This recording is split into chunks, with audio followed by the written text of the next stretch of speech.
não continuam. Família ligando, volta para casa, você não precisa passar por isso. Eu falei, não, eu vou enfrentar, eu vou voltar a jogar. E eu voltei a jogar depois de um ano novamente. Pessoas de dentro do clube que pediam para que eu saísse do clube, que eu não teria mais oportunidade. E eu falei, eu vou ficar, vou jogar. Até que em agosto, praticamente um ano depois, o clube estava na segunda divisão. O goleiro titular foi vendido. E Hum. eu fui na sala do treinador, que na época era o Levi Coupe. E eu falei, Levi, você tem total liberdade para contratar quem você quiser, mas eu preciso de 5 jogos para você ver que eu tenho condições de ser titular nesse time. E aí ele olhou para mim, que eu lembro até hoje aquele olhar, né, um olhar desafiador. Ele falou, tá bom, garoto, você vai ter seus 5 jogos. E eu comecei jogando, o time estava em 14º na competição, né, no Campeonato Brasileiro da Série B. E a gente acabou sendo campeão e eu fui o melhor goleiro da competição em 2007. Não, em 2006, desculpa, pelo Atlético Mineiro. E aí foi onde começou minha trajetória, vamos dizer assim, a nível nacional. Foi onde eu comecei a ganhar experiência, comecei a atuar de uma forma nova, de uma forma diferente. E no outro, logo em seguida, ganhamos o Campeonato Mineiro. Faziam 7 anos que o Atlético não ganhava o Campeonato Mineiro. E de lá, no meio do ano, eu fui para a Espanha, e onde começou minha trajetória no Almeria, né? Que eu fiquei Hum. 4 anos no Almeria, e logo em seguida fui para o Valência, e aí já é toda essa história de parar penalti, das coisas que aconteceram por lá. Eu acho que eu vivi uma das melhores épocas da história do futebol espanhol, né? Foi a época que eles foram campeões do mundo, tinha os melhores jogadores, os melhores treinadores, então eu joguei com muita gente é, fera, né? Com muita gente grande dentro do futebol. Aham. E aí, em determinado momento da minha vida, já estavam 10 anos lá, e eu sentia que eu tinha que fazer uma mudança, até mesmo porque 10 anos de Europa, e lá na Europa é diferente, porque você já começa o ano sabendo o que o time vai brigar. Se vai classificar para Champions, se vai ser campeão, se vai brigar para rebaixamento, se vai entrar na Europa League. Então, eu falei, poxa, eu preciso de uma coisa. E aí mudou muito o clube, mudou a gestão, e aí eu falei, chegou o momento de ir para um lugar mais tranquilo. Na época eu Uhum. pensei, eu vou para um lugar bem mais tranquilo, eu acho que chegou o momento. E aí eu fui pro Flamengo, cara.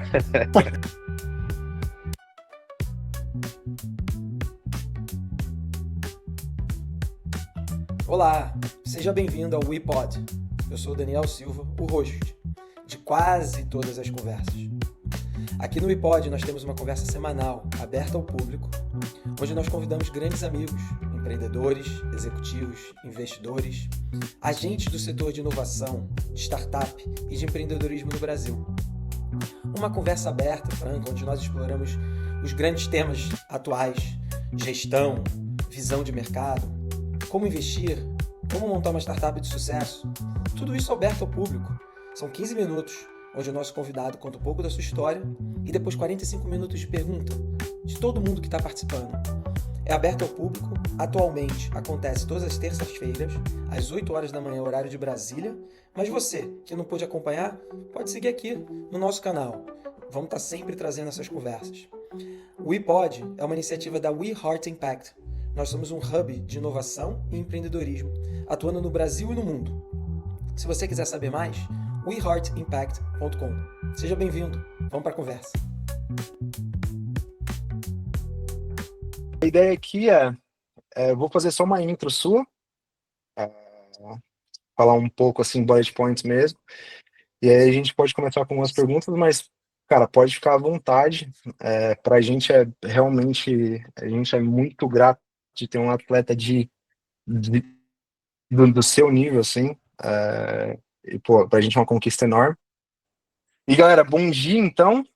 Esse é o iPod Diogo 24, isso? Boa. O iPod 24, 24. falando aqui com o Diego Alves. Cara tem.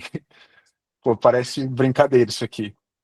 Campeonato Brasileiro aqui, Copa do Brasil, Supercopa do Brasil, Campeonato Carioca, duas Liberta. Cara, o que vocês não ganharam em 2019 com o Flamengo? 2019 foi um ano que só, na verdade, 2019 só a Copa do Brasil, né? Que o Jorge chegou no começo e a gente É. saiu pro pro Atlético Paranaense na Copa do Brasil, mas aí depois já engatou o brasileiro, a Libertadores e o brasileiro. Top demais. E aí tem a passagem anterior pelo Valência, né? Pô, um dos maiores pegadores de pênalti ali da La Liga. O cara pegou o pênalti do Messi, do CR7, uma coisa que a gente não vê todos os dias, né? Então, cara, imagina como que deve ser essa pressão ali na La Liga.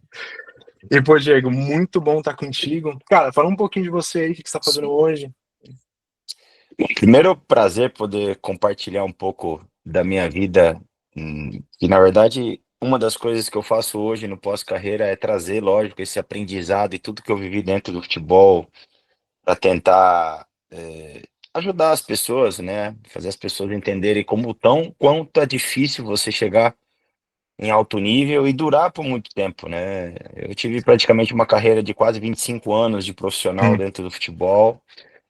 E durante essa passagem eu aprendi muitas coisas, nem tudo foi vitória. hum, Eu tive que passar por vários obstáculos na minha vida.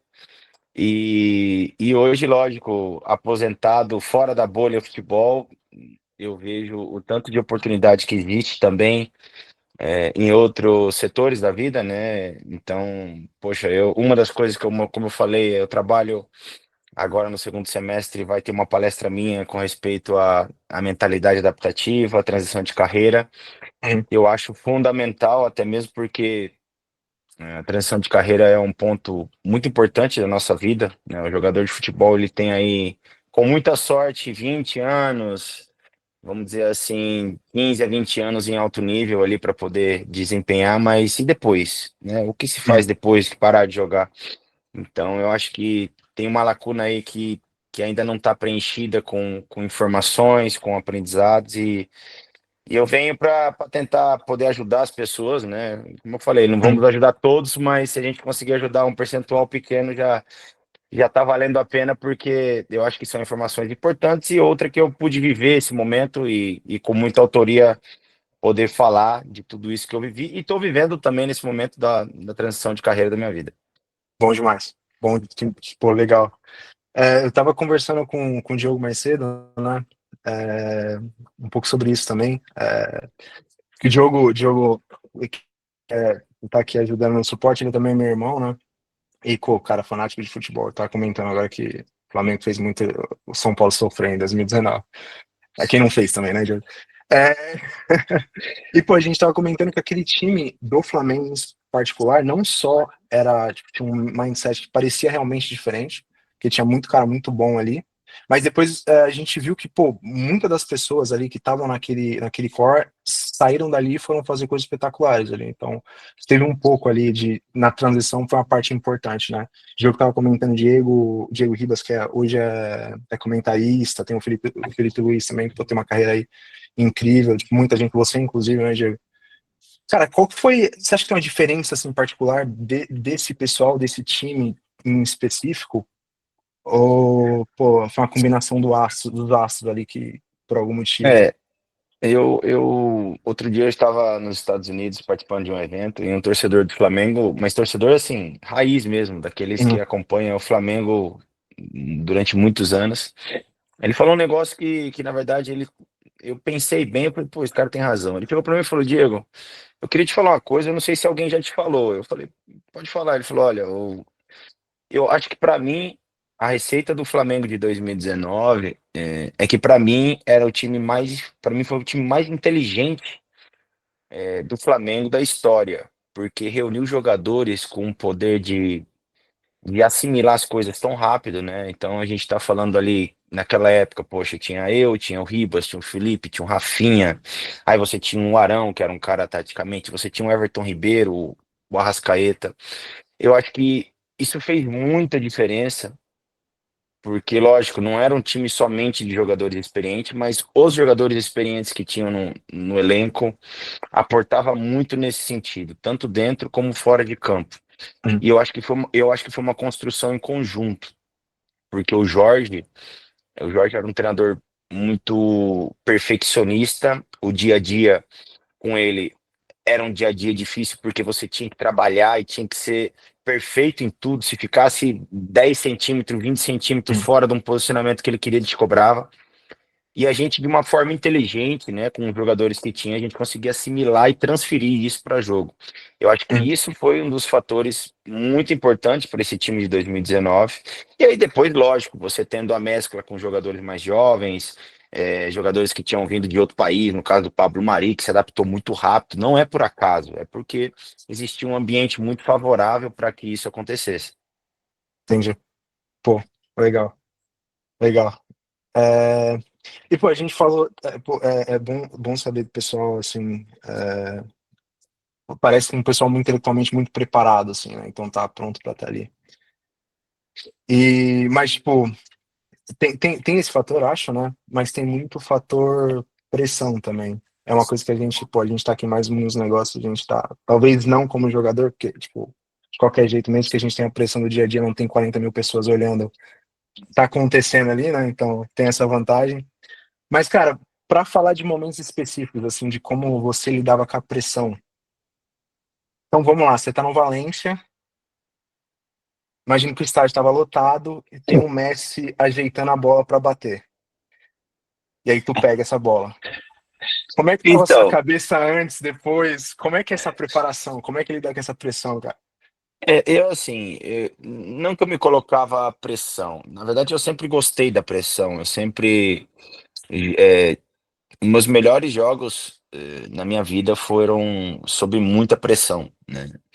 E quando você joga muito tempo em alto nível com tantos jogadores bons, né, que juntaram naquela época na La Liga, você tem que render. Na verdade, o futebol é Hum, rendimento, é resultado, como hum, qualquer outra empresa, trabalho. Se você não render, você está fora. A hum, única coisa é que você está exposto a mais de, sei lá, 60, 70 mil pessoas. E você, se fizer de errado, vão te crucificar, e se fizer bem, vão te ovacionar, né? Essa é ah, a grande diferença. Olhando hoje de fora, nós somos um produto, tá cada um brigando pro seu, são ah, CNPJs pequenininhos ali que cada um tá brigando para se tornar mais importante que o outro, além do objetivo de grupo. Mas eu nunca me coloquei assim, essa pressão de, poxa, é o Messi, é o Cristiano. Eu desfrutava do momento, né? Eu tinha um treinador que, a primeira vez que eu fui jogar contra o Barcelona, no Camp Nou, esse treinador de hum, goleiro chegou para mim e falou: Caramba, Diego, olha onde você chegou. Você está jogando aqui hoje no estádio do Barcelona. Você começou em um campo de terra. Ele falou: existe mais pressão jogar aqui contra o Barcelona ou começar se jogando num campo de terra, que você não sabe o que vai acontecer? E eu falei: poxa, você tem razão. E depois dessa mensagem, todos os jogos que eu tinha importante de pressão, eu tirava essa pressão de mim. Eu falava: poxa, eu vou desfrutar. Esse momento aqui é para eu desfrutar. E eu acabava sendo uma das figuras do jogo, porque eu jogava com tanta tranquilidade, com tanta leveza, que isso hum, facilitava muito na hora de atuar.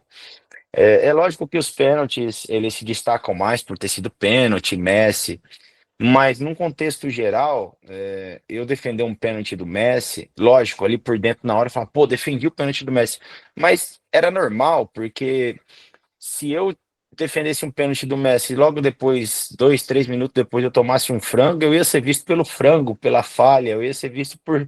Então não adianta, o goleiro não tem. Lógico, agora fica as recordações, né? O que foi feito. Mas na hora ali a gente não consegue nem pensar o que foi feito, né?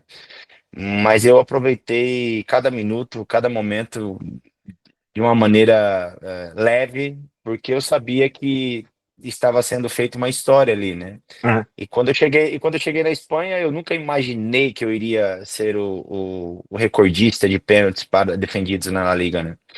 Foi uma coisa que aconteceu muito natural. Só que chegou um determinado momento que o próprio pessoal falava, pô, esse aqui é ele para penaltis, eles falavam, ele para penaltis de La Liga. ah, E automaticamente essa pressão ela vinha comigo, né? Então, quando saía um pênalti e a torcida às vezes esperava o cara fazer o gol, era ao contrário, a torcida esperava que eu defendesse o pênalti, né? ah, Só que o pessoal não entende o tamanho do gol, né? O pessoal acha que o gol é pequeno, o gol é gigante, cara. E, e aí começou a ficar sendo um evento à parte, né? Toda vez que saía um pênalti, a torcida se levantava, gritava meu nome. Então, foi momentos assim bem legais que ficaram marcados lá na história. Cara, que massa, que massa. O Dani comenta aqui também sempre que, pô, pressão é um privilégio, né? Então, pô, você tem um momento de estar pressão, tem que ser privilegiado pra ter isso, né? Nem todo mundo tem esse privilégio. E mais, pô, Assim, só uma colocação, assim, sim, sim. a pressão ela existe para todo mundo, tá? Uhum, Não pense que Cristiano Ronaldo, Messi, que eles não sentem pressão, que eles não tenham medo de errar, todos têm medo de errar. Eu acho que a diferença entre eles é que esses grandes jogadores, eles conseguem controlar muito o medo. Eles conseguem controlar o medo de errar, eles conseguem controlar o nervosismo, a ansiedade.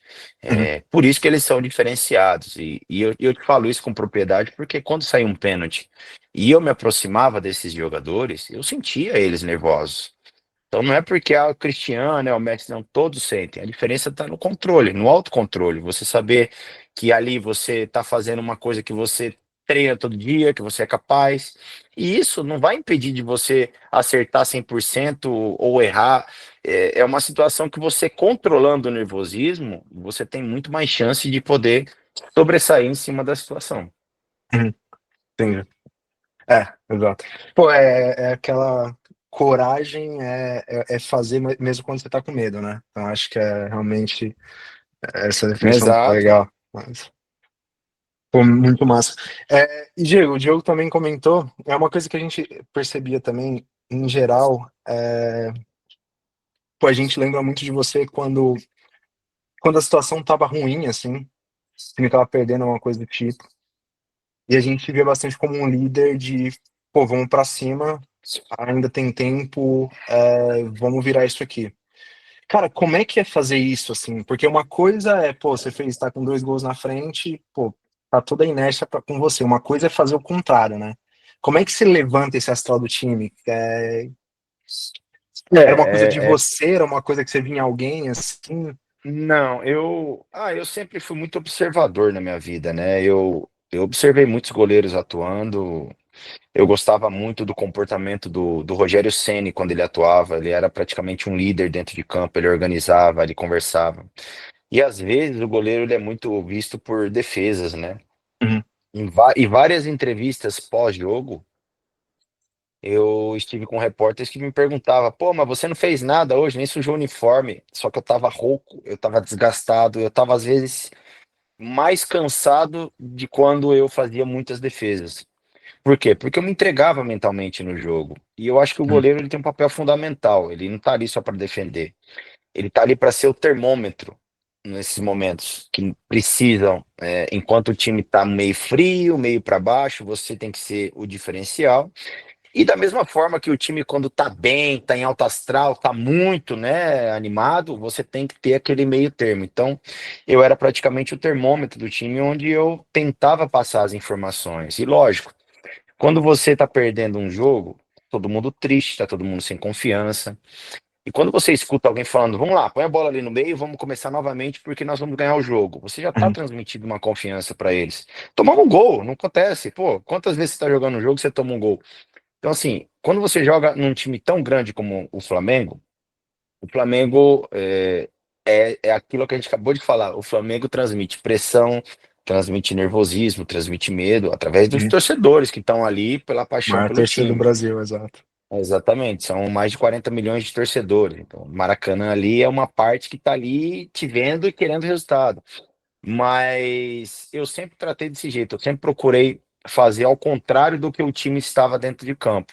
E sempre deu muito certo. O feedback Uhum, dos jogadores era muito bom e eu me diferenciava dos outros goleiros nesse sentido, na forma de comunicar. Porque eu acho que a comunicação ela é fundamental dentro de campo para você poder exercer aquilo que é mandado pelo treinador. Então, uhum, eu sempre procurei me comunicar bastante. E, inclusive, esse time de 2019, ele se comunicava muito dentro de campo. Era muito fácil jogar com eles.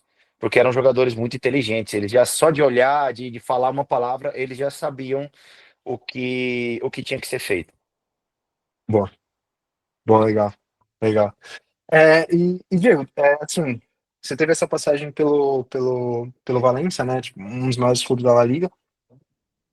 Cara, qual que é tem uma muita diferença muito grande entre jogar aqui no Brasil e jogar na Europa, porque o que você falou de comunicação, imagino que tem uma diferença muito grande em se comunicar com os seus com os torcedores, com os seus companheiros de time na sua língua materna, versus comunicar com uma outra língua muitas vezes, né? Tem uma estratégia ali de você tem que usar mais, gesticular um pouco mais. Não, você, na verdade, o que primeiro você tem que fazer quando você está em outro país, em outra cultura, é se adaptar à nova cultura. Uhum, Da mesma forma que você está em outro trabalho, você tem que se adaptar. A gente está, nossa vida, nós estamos em constante adaptação. Hoje eu estou me adaptando ao meu novo momento. Vocês estão se adaptando agora com tudo que eu estou falando. Então a adaptação ela faz parte da nossa vida. E um dos fatores mais importantes para você obter o resultado é sim se adaptar em outro país, em outra cultura, até mesmo para você se comunicar. Porque como é que você vai conversar? Você está numa Espanha, pô, vem um francês, você é brasileiro, eu sou goleiro brasileiro, meu zagueiro é francês. uhum, O francês ele tá brigando para falar o espanhol o mais rápido possível para se comunicar e eu vou falar em outra língua com ele, então assim não faz sentido. Então, uhum, eu acredito muito que um dos fatores, por eu ter sido ter uma carreira muito longa na Europa, foi que eu me adaptei muito rápido à Espanha. E eu falava em espanhol com todos, eu não mudava a minha forma de falar, porque isso é uma característica minha desde pequeno. A única coisa é que eu falava em castelhano com eles, mas é fundamental você viver a cultura do país onde você está, seja ela na Espanha, seja na Alemanha, que é um país mais difícil de essa adaptação, em Inglaterra. uhum. Por isso, muitos jogadores, quando eles saem novos do Brasil e vão para a Europa, eles têm uma dificuldade. E às vezes o pessoal, pô, mas ele bateu e voltou, ele bateu. Porque às vezes o jogador ele acha que todos têm que se adaptar a ele. Quando, na Ah, verdade, quem tem que se adaptar à cultura, ao clube, aos jogadores, é o próprio jogador que está chegando. Então, eu acho que é um dos fatores principais aí que faz com que o jogador obtenha ou não sucesso lá fora. uhum. Pô, é verdade, hein? Pô, isso é muito. Essa questão de adaptação, às vezes, mesmo que o cara seja, tipo. Tem muita coisa envolvida, né? Tem o cara lidar com pressão, o cara tem que ser bom líder, o cara tem que ser bom É, tecnicamente. eu te dou um exemplo, eu te dou um outro exemplo, tá? Vamos Uhum, supor que você jogue um ano com um treinador e automaticamente esse treinador é mandado embora, vem outro treinador e fala, não, agora você não vai jogar dessa maneira, você vai jogar aqui mais adiantado, eu quero que você jogue mais com os pés, eu quero que você faça, e começa a falar um monte de coisa. E aí você tá jogando de titular, você não vai se adaptar ao que o treinador quer? uhum, Você vai falar, não, eu não jogo desse jeito, pode me tirar. Você nunca vai falar isso. Então, o futebol, ele tá sempre te transmitindo que você tem que se adaptar sempre. Sempre. Por exemplo, entre os zagueiros, você está acostumado a jogar com 11 jogadores, numa base. Um zagueiro é expulso, vai entrar um menino da base. Você vai ter que se adaptar ao que o menino da uhum. base joga. É normal. Porque o Sim, menino da base já não é um menino, um cara experiente. Então você tem. Ele também vai ter que se adaptar. Então, assim, é constante adaptação, cara. Nossa vida é assim, não adianta. sim, sim. Cara, e é muito legal, assim, o paralelo que o futebol tem com a empresa mesmo, a vida empresarial, né? Porque, pô, você tá lidando com times, tá sob pressão. é, Você traz bastante isso, assim, hoje, imagino que você tá trabalhando mais com essa parte empresarial, não, Diego? Porque, Sim. pô, a questão de mindset, pô, tem muito paralelo. Como é que você faz essa comparação? Você traz muita coisa que você aprendeu no futebol, essas coisas são aprendidas? Como é que tá sendo, assim, essa nova etapa da sua carreira? Eu acho que assim, o futebol, o esporte em geral, ele se conecta muito com o mundo corporativo, entre. Porque quando se vive muitos anos dentro de uma empresa, eu considero o Flamengo, eu brinquei falando que cada um tem um CNPJ, e é verdade, tá? Uhum, Porque o Flamengo é um CNPJ gigante, né? É uma empresa muito grande. E dentro dessa empresa existem as startupzinhas que são os jogadores. E cada jogador, ele está tentando vender a sua startup para as outras empresas gigantes lá fora. É normal. E eu acho que vamos lá, vou dar um exemplo. Você vive dentro do vestiário com 30 pessoas. uhum, Você é o capitão do time. você tem que ter uma gestão de grupo, você tem que ter uma gestão de pessoas. A gestão hoje ela é fundamental, e ela é fundamental no esporte, dentro de um vestiário, e numa empresa que você tem que gerir aí 30 pessoas, 40, 50, 15, depende da sua empresa. Então, a gestão ela é fundamental e você aprende muito, porque dentro de um vestiário você tem pessoas com bases familiares diferentes, culturas Uhum. diferentes, e isso é em todo lugar. Então, fora isso, cada um vai lutar pro seu, tem os objetivos de grupo, que é normal, mas cada um também vai pensar na sua empresa, vai pensar na sua imagem, vai querer vender mais que a outra empresa. Isso é normal, ela existe. O que não pode existir dentro disso é o ego, que um queira ser mais que o outro e acabe prejudicando, né, o dia a dia de cada um ali dentro.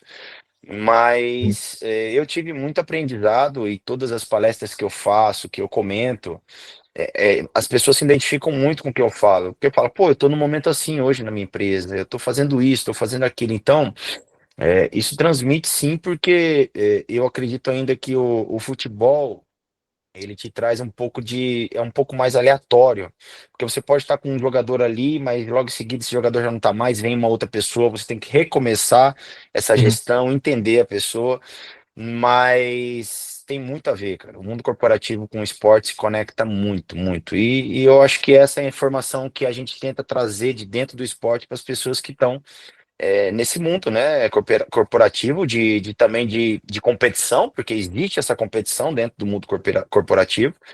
Então, Uhum. como a competição está no nosso sangue, foi a nossa vida toda, eu acho que é legal transmitir isso para as pessoas.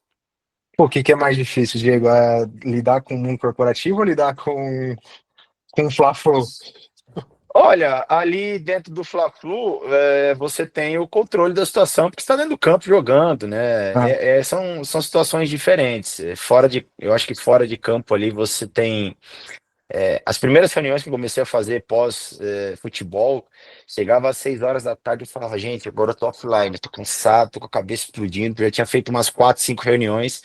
ah, E eu via o cansaço que trazia isso, porque, lógico, da mesma entrega que eu tinha dentro de campo, fisicamente, mentalmente, poxa, eu não tinha talvez o fisicamente fora, mas o mentalmente ali, de estar entregando ali na reunião, pensando, conversando, novos projetos, isso fazia ter um desgaste, né? Normal. Então eu chegava em casa e falava para minha esposa, nossa, hoje eu tô arrebentado, parece que eu joguei um jogo no Maracanã, tipo, era muito cansativo. Mas é normal, é normal. É lógico que ali no Maracanã, como em qualquer lugar, né? Se você errar, você tem 70 mil te vendo. Numa empresa com você ainda pode certeza, mas. discutir depois, mas ali você não tem como. Ali a bola passou, foi gol do adversário. O futebol hoje, e ainda mais o Flamengo, pela, né, tamanho do Flamengo, você está muito exposto a todos os tipos de situações. É um alto e baixo de emoção muito grande. Então você chega pro jogo feliz, você pode ir para casa triste. Só que aí você chega triste pro jogo, você pode estar em 15 minutos de jogo feliz. Então você vai se adaptando ao que vai acontecendo durante o jogo. Eu ainda colocaria ali o Maracanã lotado, e dependendo da fase do time ainda, tá? Se estiver na fase boa, fase ruim, aí ali é Agrega, né? complicado. Foi, sim. Foi massa demais. Pô, a gente tem um monte de pergunta aqui. Eu tenho algumas coisas que eu queria perguntar e a gente já parte para essas perguntas, Diego. Diego, pode perguntar se você tem algum ídolo em campo e um ídolo fora de campo? Ou uma pessoa que se Eu inspira, tenho. algum. Eu dentro de campo, quando eu comecei, o Tafarel era meu. Eu sempre vi o Tafarel como um ídolo, até mesmo porque foi o jogador que quando eu comecei a entender o que o goleiro era, foi em 94, aquele ano que na Copa do Mundo o Tafarel, né, o Brasil foi campeão com o Tafarel pegando pênalti, por O incrível que que que era? pareça. Exato. Então, olha que como que é a vida, né? E hoje eu sou detentor de recorde de defesa de pênaltis na La Liga, então não é por acaso. Eu mentalizei, eu visualizei já lá atrás. Então, Tafarel foi uma pessoa que sempre me inspirou dentro de campo.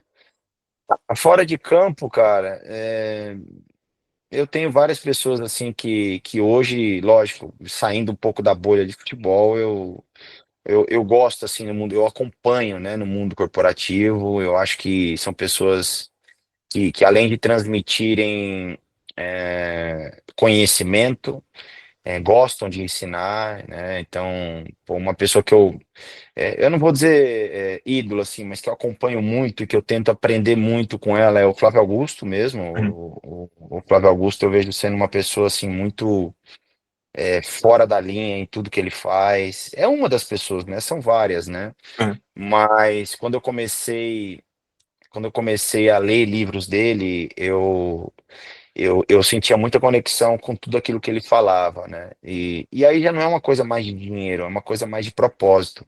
E Uhum. essas pessoas que colocam propósito para ajudar as pessoas, para educar, né? Eu acho que essas pessoas têm que ser vistas assim com bons olhos e têm que ser seguidas, vamos dizer assim, porque acabam trazendo tanta informação, ajudando tantas pessoas que acabam se tornando referência. Uhum. Sim, sim. Pô, é muito legal isso, né? Porque muitas vezes quando você tem um propósito, às vezes as coisas vêm como consequência, né? E, pô, isso é. Qual que tá sendo o seu propósito hoje, Diego? Então, o meu propósito é esse, ajudar as pessoas com tudo que eu vivi, né? Com tudo que eu compartilhei, com tudo que eu atuei dentro do esporte. Talvez eu esteja falando algumas coisas e as pessoas estão falando, caramba, mas o Diego pensa desse jeito, ele é um jogador de futebol e tal. Mas é porque o futebol traz isso. E como eu falei, Uhum. mais para frente, lógico, eu quero montar um ecossistema embaixo que eu possa também criar minha mentoria, minha metodologia e poder ensinar ainda mais essas pessoas, né? Tô vendo que tem pessoas jovens, não que eu seja tão velho, mas eu tô vendo pessoas jovens. Alguns eu não tô vendo, mas com certeza deve ter algum mais velho que eu aí, com certeza, não sei. Mas eu quero trazer essa experiência, tudo que eu passei, obstáculos vencidos, bullying na infância. Eu era o menos provável a se tornar um jogador de futebol e foi o que cheguei mais longe. E com certeza não foi por acaso, foi porque eu tive uma mentalidade completamente diferente dos outros jogadores em qualquer tipo de situação. Então, eu acho que isso é um grande propósito, poder trazer isso para as pessoas para que elas possam aprender disso. E se a gente estiver ajudando, já fico feliz com essa parcela de contar tudo que eu vivi dentro da minha vida. Bom, antes de abrir aqui para as perguntas, Diego, pô, queria se desse assim para dar um overview de como foi, pô, sair de onde você saiu, entrar na base, sair do Brasil, vem com esse time gigante para o Flamengo, além da carreira na Liga, né, de ser o maior jogador de pênaltis da La Liga. Cara, como é que foi essa trajetória, assim? Então, as pessoas têm muito costume de ver somente a parte boa da situação, né? Ah, o Hum. Diego jogou bola. Não.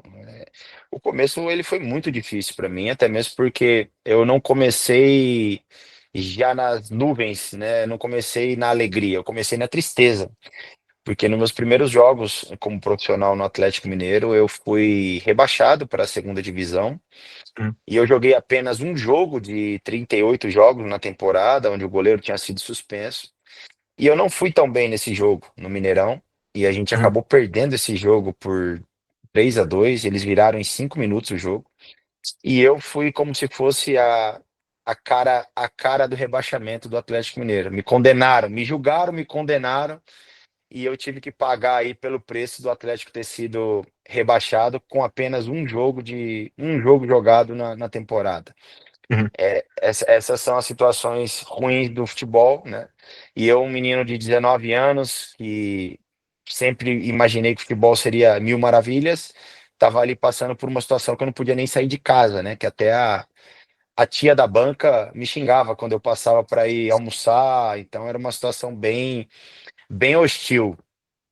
E aí entra uma situação que você pensa, poxa, novo, comecei a jogar agora, passo por Continuo, essa situação, o que eu família devo fazer? ligando, Volta para continuo. casa, você não precisa passar por isso. Eu falei, não, eu vou enfrentar, eu vou voltar a jogar. E eu voltei a jogar depois de um ano novamente. Pessoas de dentro do clube que pediam para que eu saísse do clube, que eu não teria mais oportunidade. E eu falei, eu vou ficar, vou jogar. Até que em agosto, praticamente um ano depois, o clube estava na segunda divisão. O goleiro titular foi vendido.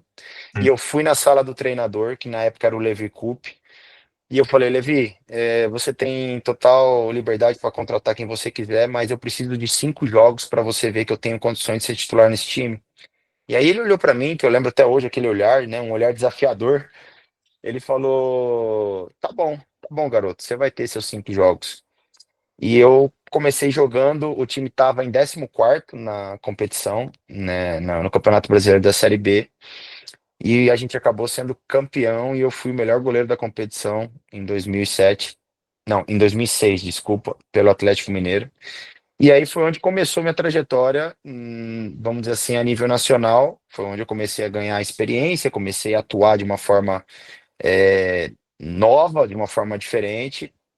No outro, logo em seguida, ganhamos o Campeonato Mineiro. Faziam 7 anos que o Atlético não ganhava o Campeonato Mineiro. E de lá, no meio do ano, eu fui para a Espanha, e onde começou minha trajetória na Almeria, né? Que eu fiquei Uhum. 4 anos na Almeria, e logo em seguida fui para o Valência, e aí já é toda essa história de parar penalti, das coisas que aconteceram por lá. Eu acho que eu vivi uma das melhores épocas da história do futebol espanhol, né?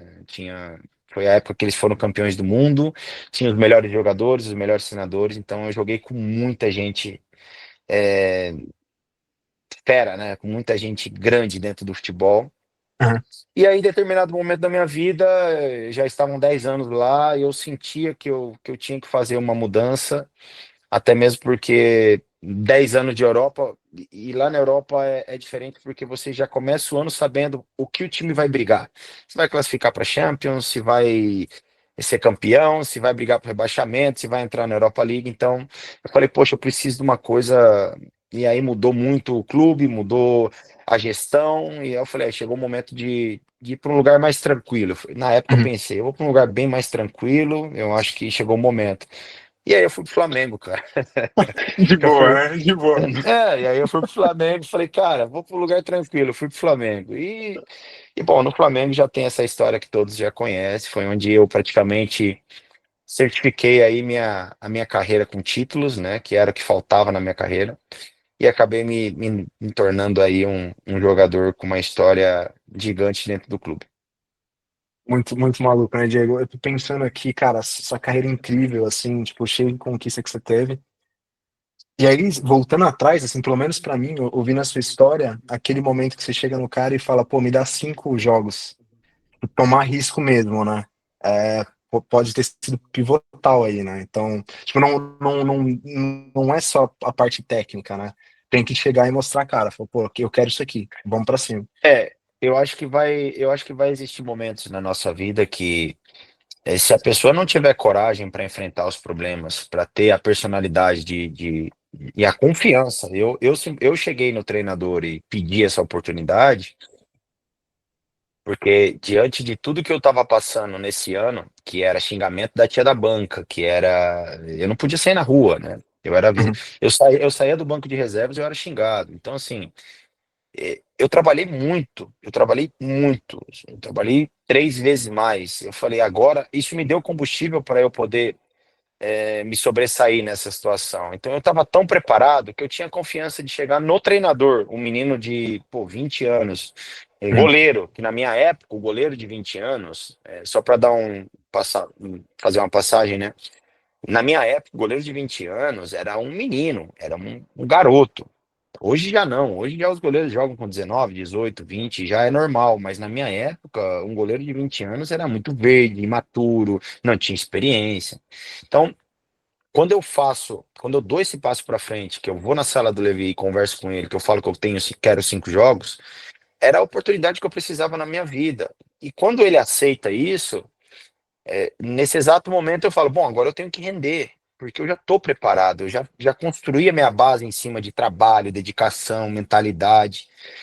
E isso me deu força para poder bater na porta dele e conversar com ele. Eu acho que poucos fariam isso na situação minha, mas eu tive a coragem, a personalidade de chegar para ele e falar: olha, depois de 5 jogos você faz o que você quiser, você contrata, você me vende, você faz o que... Mas eu preciso desses 5 jogos para te mostrar. E a partir daí eu criei a minha história dentro do Atlético Mineiro. Então, eu acho que na vida é assim. Na vida é assim. Você vai se preparar, você vai se dedicar. Só que vai existir um determinado momento que, se você não der um passo para frente, você não vai conseguir atingir o objetivo principal. E talvez esse foi o divisor de águas na minha carreira como jogador de futebol. Uhum. Pô, é muito inspirador, cara. Muito absurdo. Beto, a gente tem algumas perguntas.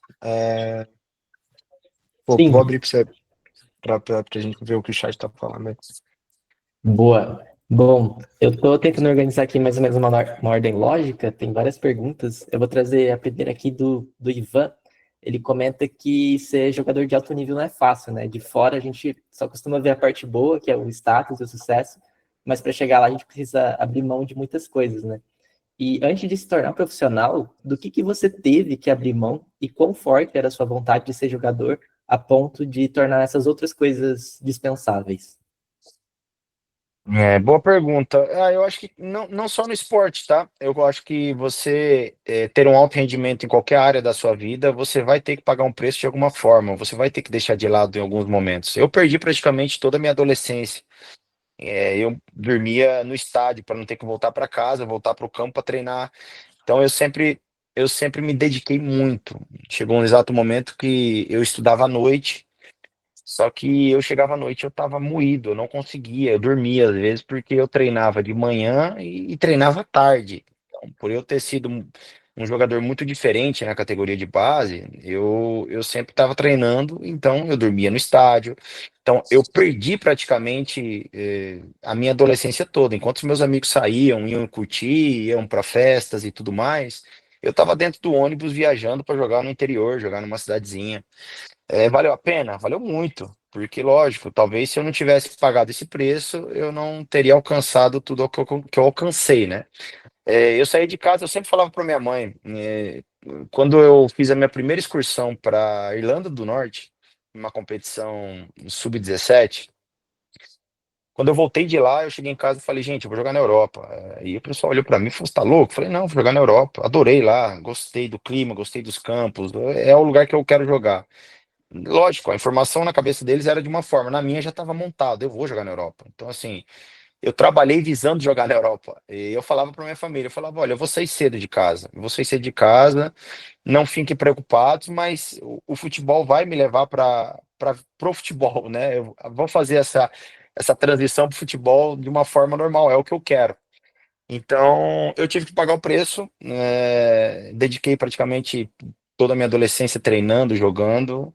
Não tive uma vida normal no sentido de que todos possam curtir, possam sair com os amigos e tudo mais. Mas isso me deu essa casca grossa para poder atingir os meus objetivos principais. Lógico que no começo você joga por amor, você joga porque você gosta. Eu nunca tive plano B na minha vida. Ah, mas se você não fosse jogador, não é se eu fosse jogador, eu vou ser jogador. Até tem uma história muito legal que quando eu estudava, eu peguei um guardanapo, eu assinei e falei pro meu amigo assim, um abraço do amigo Diego Alves e assinei para ele e falei, olha, guarda esse guardanapo aqui porque lá na frente ele vai valer muito. E meu amigo tem guardado até hoje esse guardanapo. Ele falou, caramba, então assim, eu acredito muito em visualização, em que você mentaliza, que você materializa. E isso aconteceu muito na minha vida, desde pequeno. Talvez inconsciente, eu não tinha noção quando eu era pequeno o que eu fazia, mas entre eu construir isso e chegar ao profissional, lógico que teve várias etapas na minha vida. Mas eu acho que o principal é assim, você sair cedo de casa, você ter que enfrentar novos desafios, conhecer, às vezes ir num quarto, dormir com mais de 20 pessoas. Eu morei em alojamento. Então, assim, lógico, minha família, o máximo que podia, tentava estar perto, mas é uma decisão que você tem que tomar. Da mesma decisão que eu fui na sala do treinador e pedi 5 jogos, quando eu tive que decidir sair de Ribeirão Preto e ir para o Atlético Mineiro, eu não pensei duas vezes. Maravilha. Mas, Até. mas... Quer comentar, Diego? Não, poxa, achei impressionante, cara, demais. Pô, legal. Até indo nessa linha, a próxima pergunta aqui é do Matheus. Ele comenta que o futebol é um ambiente extremamente competitivo e cheio de pressão, né? Então, em momentos difíceis, ele imagina aqui que a voz interna, que muitas vezes tenta sabotar, né, tem aparecido para você. Como que você lidava com esse crítico interno e conseguia manter essa mentalidade certa para seguir jogando em alto nível?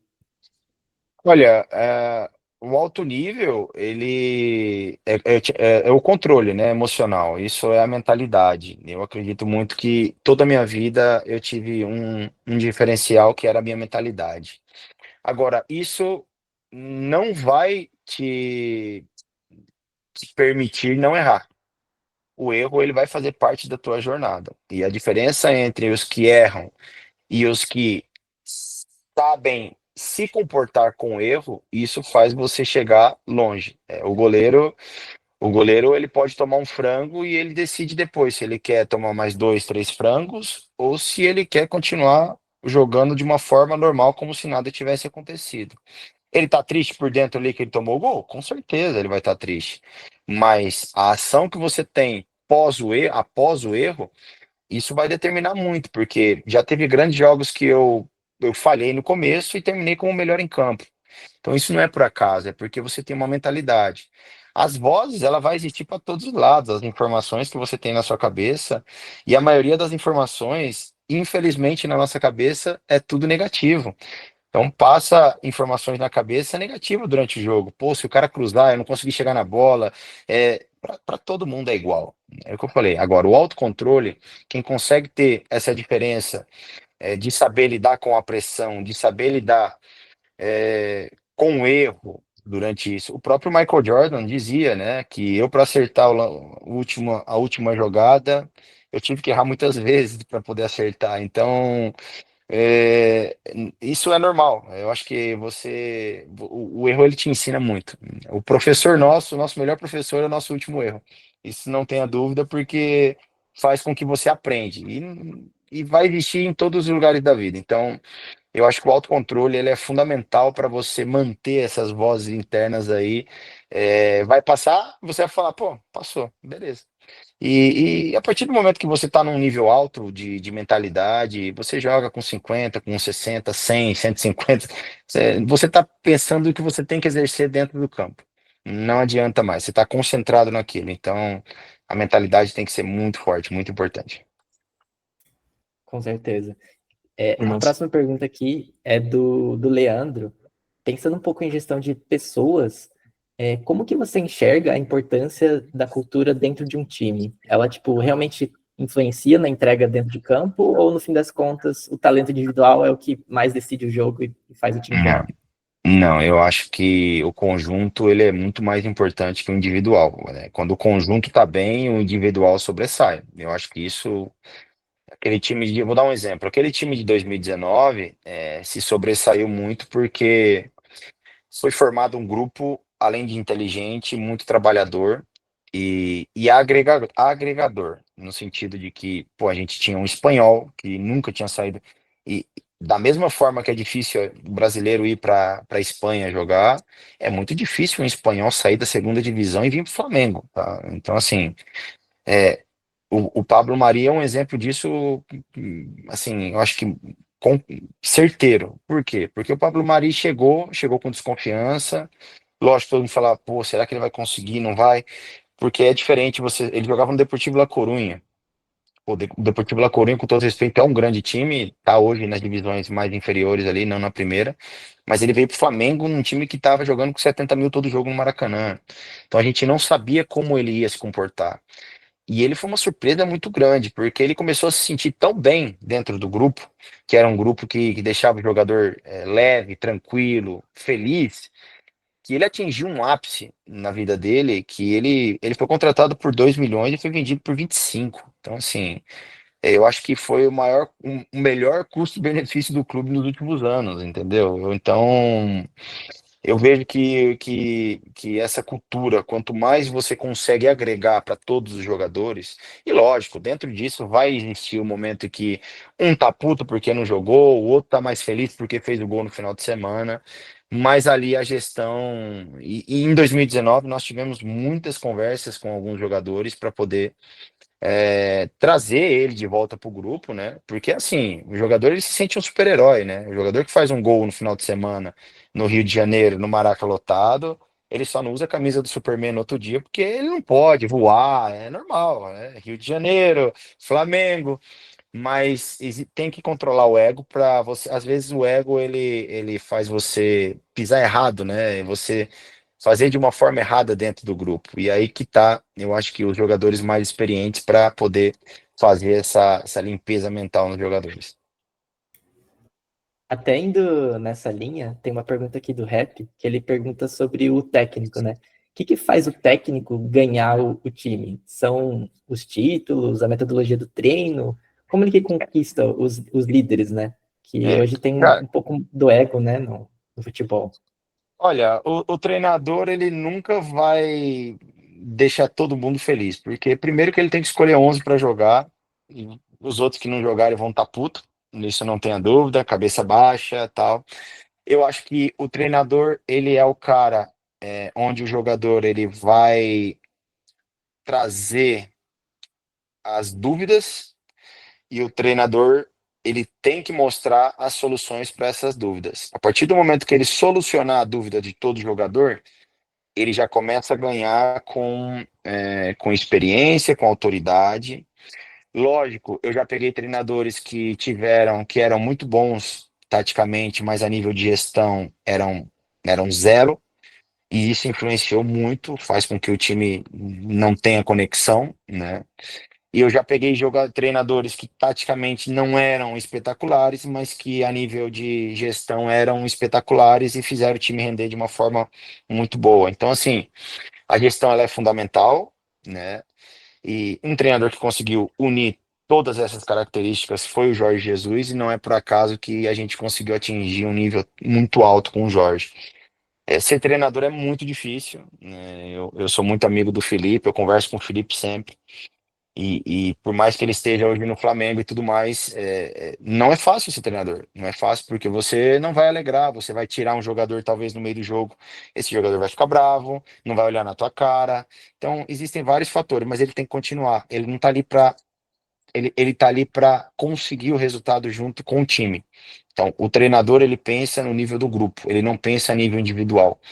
Por isso que às vezes ele é um pouco questionado nesse sentido, mas eu acho que o treinador que traz a solução, ele traz uma autoridade para um time inteligente como era o nosso de 2019, que ia fazer uma reunião de vídeo e ficava mais meia hora, mais 40 minutos com os jogadores perguntando para o treinador e ele tendo que solucionar e responder as dúvidas. Eu acho que isso transmite muita autoridade e muita força no comando. E isso a gente teve aí em 2019 muito forte. Indo agora um pouco pro lado da transição de carreira, a gente tem a pergunta aqui do Vinícius. Ele, vou até abrir aspas aqui, ele comenta assim: Diego, primeiramente, obrigado por ter honrado o manto e ter feito a diferença e mudado a realidade do nosso Mengão para uma geração inteira de torcedores do maior do mundo. A pergunta dele é: ao longo da sua carreira, teve algum jogador que te inspirou a pensar além do campo, no lado empresarial ou em planejamento financeiro de longo prazo? Teve algum momento da sua carreira que você começou a pensar no pós-futebol, no ponto de vista de negócio? Foi algo natural ou você teve alguma mentoria, orientação? Não, eu sempre. Bom, na verdade, desde que eu comecei, eu sempre tive meu pai que me auxiliava, né, no sentido de cuidado com dinheiro.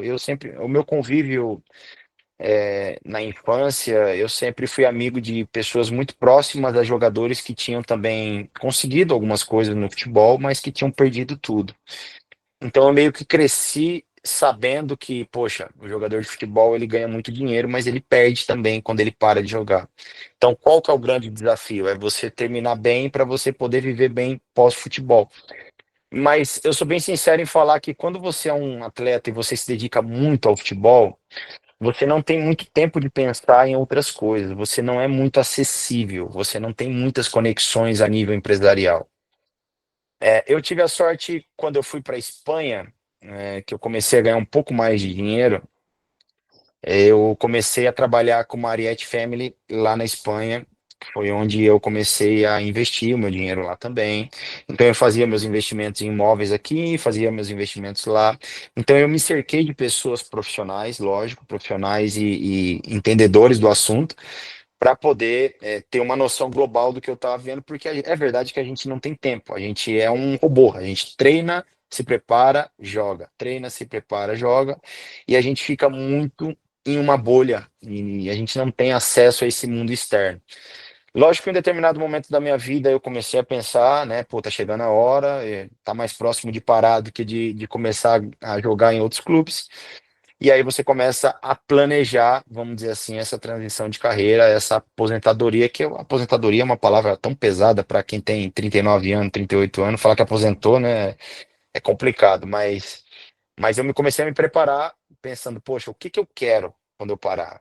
Eu quero ter uma renda passiva, vou ter uma renda ativa, onde que eu posso conseguir isso? E aí eu comecei a ajustar de uma forma. Então, quando eu venho para o Brasil, eu também trabalho com uma empresa de assessoria patrimonial e a gente conversou, planejou. Então foi tudo meio que caminhando para esse lado. Eu também busquei ler muitas coisas, e isso é uma das coisas importantes. Você tem que se interessar pelo assunto também. Não é somente, vou jogar na mão de fulano de ciclano e acabou. Porque às vezes você vai errar a pessoa que você vai jogar as coisas da tua vida e você vai acabar tendo alguma perda no futuro. Então você tem que entender do assunto. Então eu comecei a ler, comecei a pesquisar, comecei a entender como que funcionava o mercado financeiro e tudo mais. E aí eu comecei a desbravar esse mundo novo, comecei a participar de eventos, a ver como as pessoas pensam. Então o primeiro evento que eu fui, vamos dizer assim, fora do futebol, foi num summit que teve da BTG, né, aqui em São Paulo, e eu voltei para casa assim, cara, parecia que eu tinha, sei lá, ganhado o Fla-Flu de 4-0. Eu voltei e falei, caramba, cara, que loucura, adorei esse ambiente, que negócio legal. Porque você começa a conversar com outras pessoas, tudo, e enquanto isso as pessoas, pô, tira foto Flamengo, Flamengo. Na verdade, eu parei mais lá por causa do Flamengo do que falar de investimento financeiro e tudo mais. Então, assim, eu sempre me interessei por isso. E eu acho que o primeiro passo tem que ser dado pela pessoa que tem esse interesse em fazer essa transição de carreira bem feita. Eu vou trazer aqui uma última pergunta antes de passar para o Diego fazer o fechamento. A pergunta é do Cadu. Ele te parabenizou pela carreira e ele comentou que ele está trabalhando na área de negócio do esporte e desenvolvendo um projeto nessa linha de ajudar no pós-carreira dos atletas. E ele queria entender um pouco mais dessa sua transição. O que você está projetando nesse momento? Você conseguir trazer mais atual? O que você está fazendo de projeto?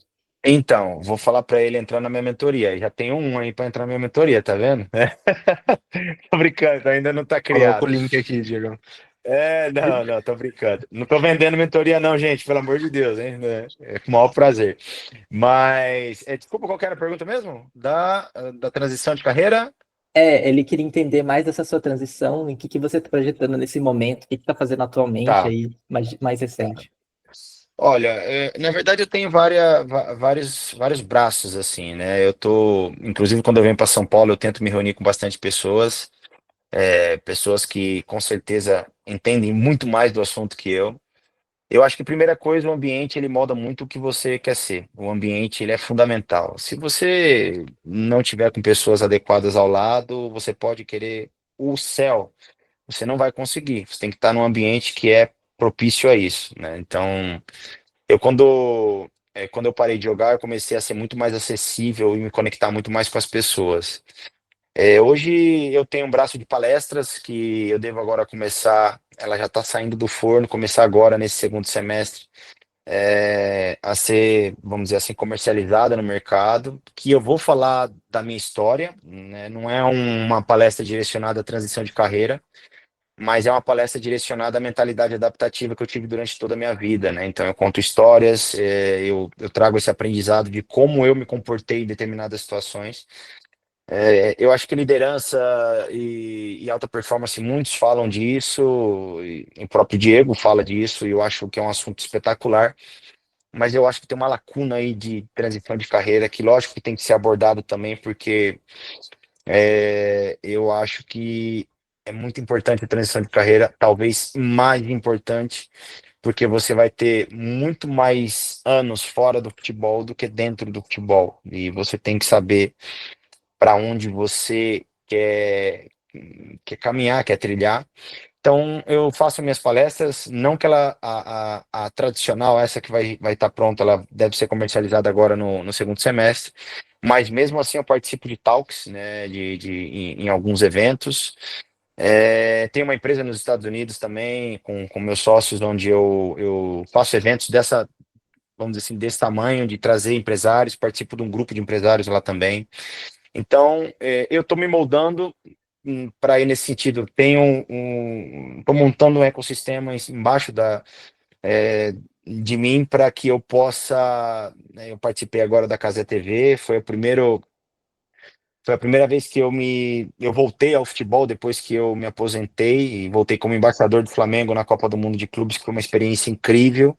Adorei também participar, deixei uma porta aberta, né, para poder, quem sabe, voltar no futuro, criar algum projeto diferente. Então, assim, eu tô desbravando mesmo o mundo para poder, lógico, com consciência, com tranquilidade, mas nunca parando poxa, porque eu sou o Diego Alves, ex-goleiro do Flamengo, de maneira alguma. Quando você para de jogar, você se torna uma pessoa normal. Normal no mercado. Tem pessoas que nem sabem o que é futebol e estão nesse mercado gigante. Então, eu estou pouco a pouco construindo esse ecossistema. Bom demais. Muito bom. Pô, Diego, o Cadu, inclusive, comentou aqui uns comentários, ele falou, tô arrepiado. Acho que foi quando você falava em alguns momentos. E, pô, aqui eu tenho o mesmo sentimento aqui. Enquanto você falava aqui da sua trajetória, da sua vida profissional, a vida no campo, a vida fora dos campos, vários momentos eu fiquei arrepiado também. E eu nem sou flamenguista. Então, pela sua história mesmo. E aí, uma coisa também, antes de entrar nessa conversa, né, eu parei, assim, para ver quem é o Diego Alves.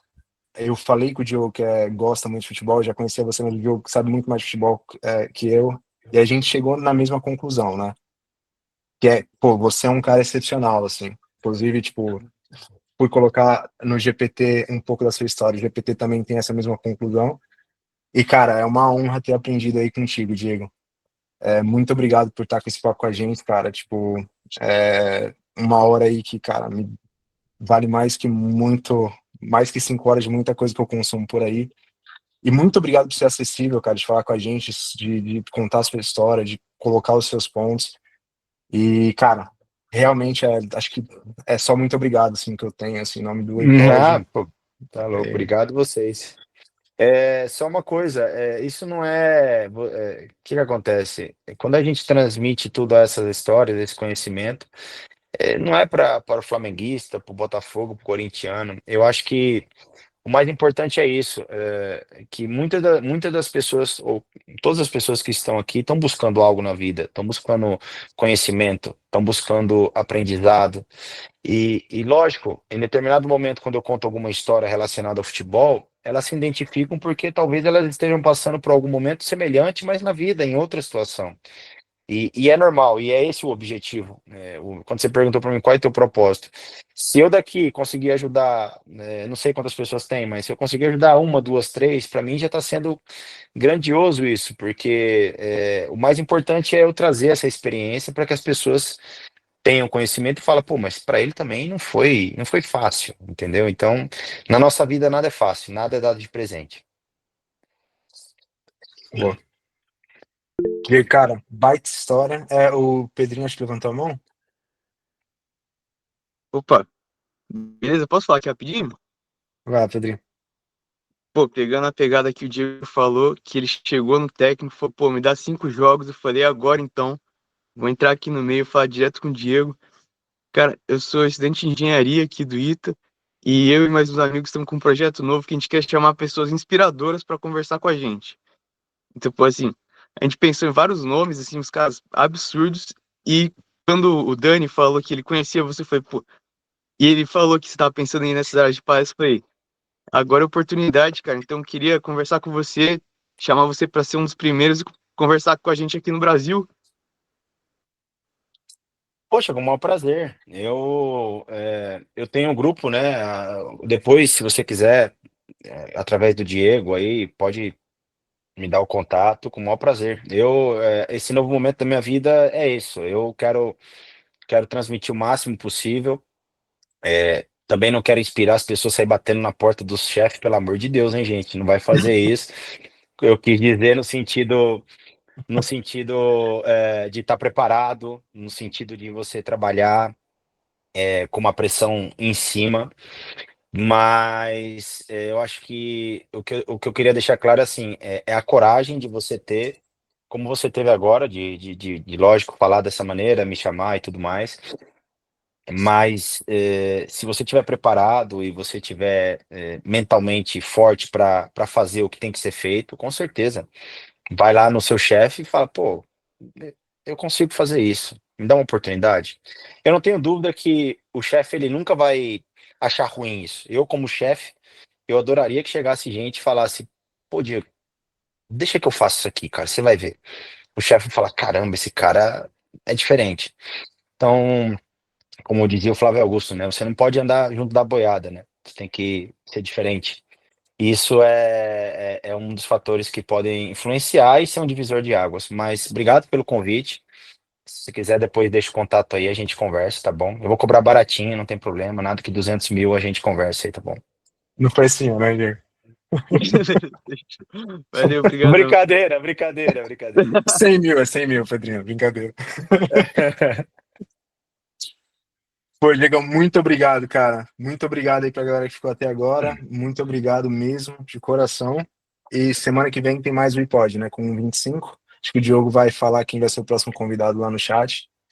E, Diego, cara, um prazer enorme, cara. Você não sabe qual o tamanho do prazer que é falar contigo. Muito obrigado mesmo. Ah, obrigado. Prazer é meu e que eu possa ter levado algumas histórias e que tenha tocado alguém aí de uma forma diferente e sucesso para todo mundo aí na vida. Valeu demais, Diego. Valeu, galera. Valeu, Tamo junto. Bom abraço. dia pra Tchau, vocês aí. Tchau, tchau. tchau. Valeu. Fala, galera! Então é isso. Mais um episódio fechando aqui. Nosso iPod bombando nas redes. Calma aí, deixa eu chamar o Beto. Beto! Pô, o Beto já tá trabalhando no próximo episódio. Não perca, não fique de fora. Você pode encontrar o We Heart Impact nas redes sociais. Tamo no Spotify, tamo no YouTube, tamo no LinkedIn. Sempre um conteúdo relevante, sempre uma notícia, sempre um convidado. Não fique de fora. Nosso compromisso é conteúdo de excelência, convidados muito foda e sempre, sempre gratuito para você. Nosso objetivo é te inspirar, trazer informação e que você comece essa jornada empreendedora da melhor forma. Muito obrigado por assistir esse episódio. Até a próxima. Eu sou Daniel Silva. Um abraço!